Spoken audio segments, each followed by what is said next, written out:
ने जो विकास किया है, योगी और मोदी जी के सपनों का सागंज हमें बनाना है। तो कौन सा काम होगा जो आप ये प्रश्न आपने ठीक किया। सबसे पहले तो मैं इन्होंने जो ये डकैती चोरी की है, मैं जरा उसको देखना चाहता हूँ।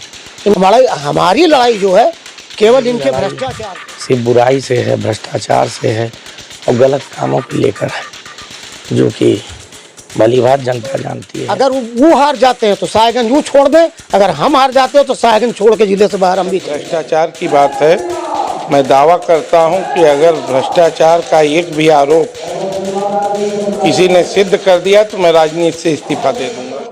के बैनर पे चेयरमैन रहे, इस बार आप जो है हाथी की सवारी कर रहे हैं, तो चुनाव में किस तरह से आप कर पाएंगे, क्या रणनीति है? रणनीति है, चुनाव लड़ रहे हैं, उसमें हाथी की सवारी। और भाजपा का चेयरमैन कभी था तो जब था, अब मैं एक सामान्य एक कैंडिडेट की तरह से इस मैदान में उतरा हुआ हूँ, जिसमें जो है बसपा का हमें सिंबल मिला तो हम लड़ गए। और बीजेपी के लोग ये कह रहे हैं कि समाजवादी और बहुजन समाज की पार्टी, कांग्रेस और आम आदमी पार्टी के जो लोग भी लड़ रहे हैं जमानत नहीं बचा पाएंगे। ये उनकी सोच चल रही है, ये उनकी सोच है। और दूसरी सोच ये है, जिन बीजेपी के लोगों ने ये बात कही है, मेरा आपके चैनल के माध्यम से मैं ये कहना चाहता हूँ कि अगर उनके अंदर दम है, उनके अंदर दम है, बेईमानी से हट करके जो वो खेल खेल रहे हैं, अब इसके पीछे पर्दे के पीछे से जो नाटक चल रहा है, फर्जी आधार बनाना, लोगों का आधार रख करके और इस तरह का वो करना, इसको ख़त्म कर दें। आदर्श नगर पालिका की घोषणा कर रहे थे ना अभी बीजेपी के ही श्रीमान जी, आदर्श नगर पालिका पहले वो खुद को आदर्श बना लें और तब इसके बाद वो कहें और आके लड़ लें।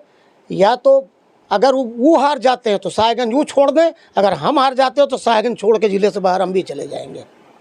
आप लगातार चुनाव लड़ते हैं, दूसरी पोजीशन। हाँ, जनता आपको नकार क्यों दे रही बात? जनता कभी नहीं नकारती, जनता कभी भी नहीं नकारती। एक पैसा अगर कोई भी ये कहता है तो ये उसका मतिभ्रम है। जनता नहीं नकारती। इनकी बेईमानी, चोरी, डकैती, ये इनका छल कपट, ये हमारे आड़े आता है। और सच बात ये है, ये उसी को लेकर के अपने आप को, अगर ये रणनीति, वही तो कह रहे हैं कि अगर ये ईमानदारी के साथ, अब लोग कहते हैं कि साहब हार गए, अब छल बल कल चाहे जैसे हार गए, चुनाव है हार गए। तो ईमानदारी भी, अगर लोकतंत्र में नैतिकता ही नहीं है, ईमानदारी ही नहीं है, तो फिर ऐसे इलेक्शन का कोई मतलब नहीं है। लेकिन मैं तो लड़ता हूँ केवल इसी बेईमानी को ख़त्म करने के लिए, जड़ से। इस बार आप कैसे खत्म कर पाएंगे? कोशिश कर रहे हैं। 3 बार आपने कोशिश किया। मैं 3 बार कोशिश किया है, इस बार भी कर रहे हैं। मोहम्मद गोरी ने अपनी यात्रा में 16 बार चीटी का चढ़ता उतरता देखा है, ऐसा नहीं है, और अंत में सफल हुआ। इस बार तो उनकी केंद्र से लेकर राज्य तक सरकारें हम असेंबली में। हाँ, स्वाभाविक सी बात है, और निश्चित रूप से ऐसा करेंगे। हम लोग पहले भी समझ चुके हैं। लेकिन मैं तो ये सारी चीज़ें जनता के बीच में, उन लोगों के बीच में सब चीज़ मैं ओपन करूँगा आने वाले नुक्कड़ स्वभाव के माध्यम से। किस तरह से जनता से समर्थन मांग रहे हैं? अरे यार, समर्थन तो मैं मांगूंगा ही, चाहे निर्दल में हूँ, चाहे किसी पार्टी सिंबल से हूँ। जनता से समर्थन मांगना ही मांगना है, मेरा काम ही जनता से मांगना। लाभ आपको मिलेगा है, बसपा सिंबल का लाभ आपको मिलेगा, मिलना चाहिए। अगर आप चुनाव जीतते हैं तो कौन सा काम होगा जो आप सबसे ये प्रश्न आपने ठीक किया। जो आपने कहा कि चुनाव अगर आप जीतते हैं तो कौन सा काम आप क्या सबसे पहले करेंगे? सबसे पहले करेंगे। सबसे पहले तो मैं, इन्होंने जो ये डकैती चोरी की है, मैं ज़रा उसको देखना चाहता हूँ, इनका लेजर बुक देखना चाहता हूँ। इन्होंने जो सिस्टम बना के अब तक 5 साल साहेबगंज को लूटा है, मैं ज़रा उसको देखना चाहता हूँ। सबसे पहला काम तो मैं यही करूँगा। फिर विकास कहाँ हो पाएगा? उसी समय विकास होगा, ये 1 हफ्ते का काम है। ऐसे तो सब जितने ऊपर नीचे सब बैठे हुए हैं ना, वो बिल्कुल मौसेरे भाई हैं। तो ऐसे में आप अकेले पड़ जाएंगे तो क्या तैयार? कहीं कोई अकेला नहीं पड़ेंगे। हमने आज से लेकर के 5 साल के, मेरे 25 साल हो गए, मैं कभी भी अकेलेपन से मैं कभी घबराता नहीं। आपकी लड़ाई किससे है? आपकी लड़ाई किस पार्टी से? हमारी लड़ाई किसी से नहीं है। हमारी लड़ाई जो है केवल इनके भ्रष्टाचार से है। हमारी लड़ाई सिर्फ इनके जो डकैती चोरी है इससे है। हमारी लड़ाई इस सब चीज़ों से, हमें किसी से नहीं है। बंटी अपनी जगह है, वो अपनी जगह है, लेकिन मैं इनकी चोरी डकैती का पर्दाफाश ही ये इलेक्शन में ही इस चुनाव के माध्यम से करूँगा। पहले तो आप सबका नमस्कार। थोड़ा गला ख़राब है, थोड़ा वॉइस में रहेगी दिक्कत। और ये पूरी नगर की जनता ने उतारा है हम लोगों को, पहली चीज़ तो मैं करेक्ट करना चाहता हूँ। और इसमें आप नगर में घूम रहे होंगे तो आप देख रहे होंगे कि कितना अपने लोगों का प्यार मिल रहा है, कितना आशीर्वाद मिल रहा है। तो मैं तो यही कहूँगा कि जनता ने उतारा है और ये जनता की डिमांड है। जहाँ जा रहा हूँ वहाँ पे इतना प्यार आशीर्वाद मिल रहा है और मुझे लगता है कि जो मुझे प्यार आशीर्वाद और सम्मान मिल गया नगर में, यही मेरी सबसे बड़ी उपलब्धि है। आपकी लड़ाई किससे नजर आ रही है? मेरी लड़ाई सिर्फ बुराई से है, भ्रष्टाचार से है और गलत कामों को लेकर है, जो कि भली भांति जनता जानती है। और यदि हम आएंगे तो आप विश्वास करिएगा कि एक एक व्यक्ति चेयरमैन रहेगा, चेयरमैन की हैसियत से रहेगा और भ्रष्टाचार मुक्त और बिना पक्षपात के काम किया जाए। आपके शाहगंज में ही पूर्व मंत्री हैं, अब तक कोई नहीं उतरा। मैं आपको एक चीज़ बताना चाहता हूँ कि ये निकाय चुनाव है, बहुत छोटा सा चुनाव है और ये व्यक्ति विशेष का चुनाव है। और मुझे जिलाध्यक्ष ने खुद कुछ दिनों पहले, 15 दिन पहले मुझे फ़ोन किया था। उन्होंने मुझसे कहा था कि मैं प्रोग्राम आप कहिए ज़रूरत हो तो मैं मंत्री जी का, विधायक जी का और जिलाध्यक्ष जी का मैं खुद आके अपना प्रोग्राम लगाऊं आपके क्षेत्र में। तो मैंने उनको आश्वस्त किया, जिलाध्यक्ष जी को, कि ये चुनाव यहाँ की जनता लड़ रही है और पूरा उनका भरपूर प्यार और समर्थन मिल रहा है। अभी मुझे कुछ ऐसी ज़रूरत महसूस नहीं हुई है, तो इसीलिए उन्होंने किसी का प्रोग्राम जिलाध्यक्ष जी ने नहीं लगाया। आपके पिताजी जो है 5 साल का कार्यकाल उनका नगर चेयरमैन तौर पर रहा है, कौन सा ऐसा काम उस समय छूट गया जो उसको आप अपने कार्यकाल में करेंगे? देखिए, पिताजी का तो कार्यकाल बहुत अच्छा रहा और लगभग उन्होंने नगर का जो भी काम था 4 साल में उन्होंने कंप्लीट करा दिया था। और मुझे गर्व महसूस होता है कि जब पिताजी नगर पालिका में आए थे तो लगभग 60 लाख का कर्जा था और लगभग जब वो 5 साल बाद छोड़ के गए तो लगभग 4 साढ़े 4 करोड़ सारे काम करने के बाद भी छोड़ गए थे। तो मुझे फिर भी और कई योजनाओं पे जैसे मैं गया हूँ, कुछ जगह जैसे आपके अंबेडकर नगर में एक सामुदायिक भवन की डिमांड है, आपकी नई आबादी में जो क्रियाक्रम के लिए स्थल होना चाहिए उसकी कमी था। ऐसे कुछ और भी नई चीज़ें हैं जो संज्ञान में आई हैं, उस पर भी काम किया जाएगा। नगर पालिका के बीते 5 सालों में वो कौन सा काम नहीं हुआ जो होना चाहिए?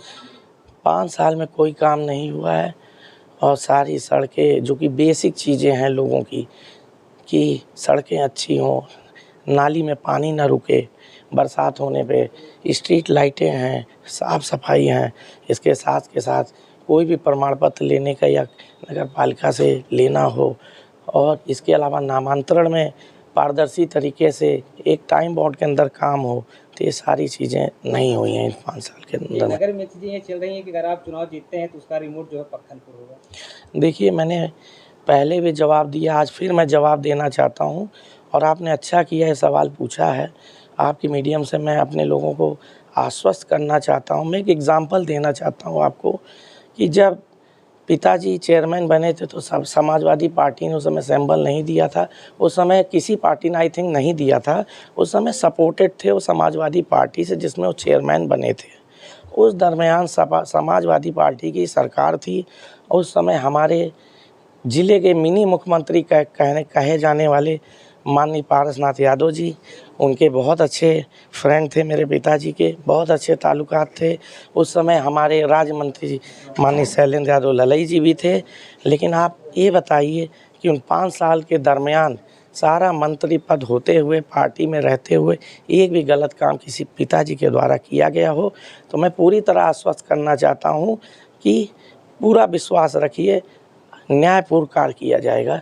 और ये सब सिर्फ अफवाहें हैं, इन अफवाहों पे ध्यान ना दीजिए, हमारे ऊपर विश्वास रखिए कि जैसे पिताजी ने 5 साल समाजवादी पार्टी की सरकार रहने के बावजूद भी किसी के साथ गलत नहीं किया और अच्छा काम किया है, तो अभी तो सरकार भी नहीं है, तो पूरा भरोसा रखिए कि बेहतर काम किया जाएगा। किस रणनीति के आधार पर जो है आप चुनाव जीत रहे हैं? देखिए, भारतीय जनता पार्टी ने गीता जायसवाल को दूसरी बार सागंज नगर पालिका परिषद का प्रत्याशी बनाया है। पार्टी की रणनीति यही है कि सागंज नगर पालिका हमें जीतना है और आज हम सभी वार्डों में घूमकर प्रचार कर रहे हैं।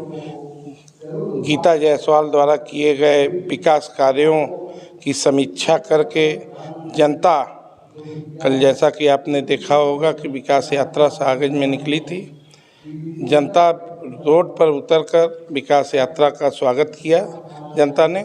इसलिए हमें पूर्ण विश्वास है कि पुनः गीता जायसवाल अभूतपूर्व मतों से विजयी होने जा रही हैं। आपके विरोध में बसपा और सपा को चारों तरफ से आपको घेरने का प्रयास कर रहे हैं। उनका कहना ये है कि हमारी लड़ाई जो उनके द्वारा किए गए भ्रष्टाचार है उनसे किसी पार्टी से नहीं। कभी आरोप लगा रहे हैं भ्रष्टाचार। देखिए, विरोधी पार्टियां चुनाव में तमाम तरह की अफवाह फैलाती हैं, लेकिन जहां तक भ्रष्टाचार की बात है, मैं दावा करता हूं कि अगर भ्रष्टाचार का एक भी आरोप किसी ने सिद्ध कर दिया तो मैं राजनीति से इस्तीफा दे दूंगा। तो क्या लगता है इस बार किससे आपका लड़ाई होगी?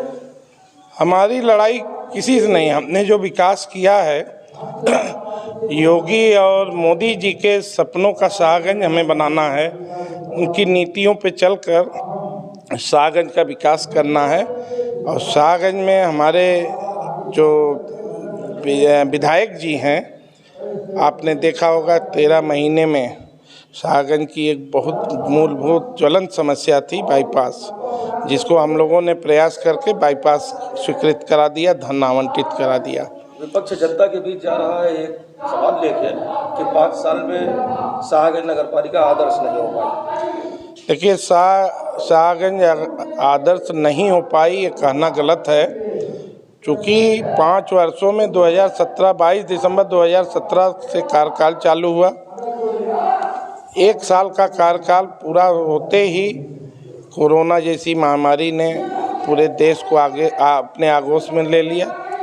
उससे प्रभावित सागंज भी रहा। सागंज में कोरोना के दौरान हम लोगों ने जनता की सेवा किया है, सागंज की जनता ने उसको देखा भी है। तो जो विकास होना था उसको बहुत विकास हुआ। मैं तो 250 कार्यों की सूची जनता के बीच में वितरित कर रहा हूँ। कार्य हुए हैं, लेकिन अब चूँकि कोरोना के कारण जो सागंज का बजट था उसमें सरकार ने कटौती कर दिया, तो जो विकास अधूरा पड़ा है आने वाले समय में हम सरकार के सहयोग से, अपने विधायक जी के सहयोग से निश्चित रूप से करके सागंज को आदर्श नगर पालिका बनाने का कार्य जीत के प्रति आप कितना आश्वस्त हैं? जीत के प्रति पूर्ण रूप से आश्वस्त हैं। जब हम जनसंपर्क कर रहे हैं, हमने 1200 प्रधानमंत्री आवास दिया, हजारों शौचालय दिया, गैस कनेक्शन दिया, आयुष्मान कार्ड दिया। सरकार की तमाम ऐसी योजनाएं, कोरोना के दौरान मजदूरों को सहयोग राशि दिया, फुटपाथ व्यवसायियों को ऋण दिया। मतलब सरकार ने जितनी भी योजना लागू किया, हम भारतीय जनता पार्टी का कार्यकर्ता होने के नाते सागंज में उस योजनाओं को पूर्ण रूप से लागू करने का हमने काम किया है। इसलिए जनता भारतीय जनता पार्टी के साथ है, गीता जायसवाल के साथ। आपने भी जिक्र किया कि बीच में कोरोना आ गया, जिसकी वजह से आप कुछ विकास में बाधा आई, तो कौन कौन सी वो काम है जो रुक गए हैं, इस बार आप जीतेंगे उसको करेंगे? देखिए, अभी कलेक्टरगंज आप देखिए, वहाँ फड़ मैंने बनवा दिया है। कलेक्टरगंज के दोनों तरफ जो रोड है वो 49 लाख की लागत से उसका टेंडर स्वीकृत हो चुका है। चुनाव के उपरांत तत्काल उस पर काम लग जाएगा। पक्का पोखरे पर जो आबादी नगर की ग्रामीण एरिया में बसती है, मैंने डूडा के माध्यम से, वोटर तो सागंज के हैं लेकिन वो एरिया ग्रामीण बन, वहाँ की सारी सड़कों को स्वीकृत करा दिया है और शाहगंज का मेन रोड बनी गया है, आजमगढ़ रोड बनी गया है, योगी तिराहे से लेकर लक्ष्मी सिनेमा तक 10 मीटर चौड़ा हॉट मिक्स प्लांट से हमने रोड बनवाई दिया है। तो रोड कोई नहीं बचा है, बस रामलीला चौराहे से पुराना चौक होते हुए नौनहट्टा तक की सड़क हमें बनानी है। घास मंडी से लेकर भादी होते हुए आजमगढ़ रोड की सड़क बनानी है। बाकी जो गलियां थोड़ी मोड़ी बची हुई हैं, जैसे दुबे हॉस्पिटल, हड्डी हॉस्पिटल बोलते हैं, उसका भी हमने एस्टीमेट बनवा लिया है और इस बार आते ही उन सड़कों का काम तत्काल प्रभाव से किया जाए।